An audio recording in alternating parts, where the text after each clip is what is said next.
வாகன கட்டுப்பாட்டை அமல்படுத்துவதில் என்ன சிக்கல் என்று நீதிமன்றம் கேள்வி எழுப்பியிருக்கிறது. அண்மை செய்தியாக பார்த்து வருகிறோம். கூடுதல் விவரங்களோடு செய்தியாளர் மதன் இணைக்கிறார். மதன், விவரங்கள். ஊட்டி கொடைக்கானல் செல்லும் சுற்றுலா வாகனங்களுக்கு கட்டுப்பாடுகள் விதித்து ஏற்கனவே சென்னை உயர்நீதிமன்றம் ஒரு உத்தரவு பிறப்பித்தது. அதன்படி வார நாட்களில் நாள் ஒன்றிற்கு 6000 வாகனங்களும் வார இறுதி நாட்களில் 8000 வாகனம் மட்டுமே ஊட்டிக்கு அனுமதிக்க வேண்டும்.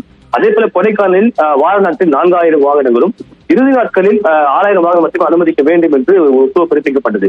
ஆனால் இந்த ஒரு உத்தரவால் உள்ளூர் மக்கள் பாதிக்கப்படுவதாக கூறி அந்த உத்தரவை மறு ஆய்வு செய்ய வேண்டும் என்று நீலகிரி மாவட்ட ஆட்சியர் தரப்பில் சென்னை உயர்நீதிமன்றத்தில் ஒரு மனு தாக்கல் செய்யப்பட்டது. இந்த மனுதான் இன்று விசாரணைக்கு வந்த போது இதுபோன்று இந்த வாகன கட்டுப்பாட்டை அமல்படுத்துவதில் பல்வேறு நடைமுறை சிக்கல்கள் இருப்பதாக இன்று தமிழக தரப்பில் ஒரு தெரிவிக்கப்பட்டது.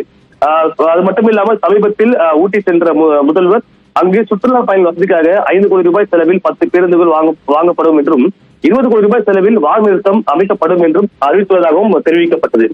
இதற்கு பாராட்டு தெரிவித்த நீதிபதிகள் இதுபோன்று வாகன கட்டுப்பாட்டை அமல்படுத்துவதில் உள்ள நடைமுறை சிக்கல்கள் என்னென்ன என்பது தொடர்பாக உரிய தரவுகளோடு மனு தாக்கல் செய்ய வேண்டும் என்று தற்போது நீலகிரி மாவட்ட ஆட்சியர் உத்தரவு பிறப்பித்தார்.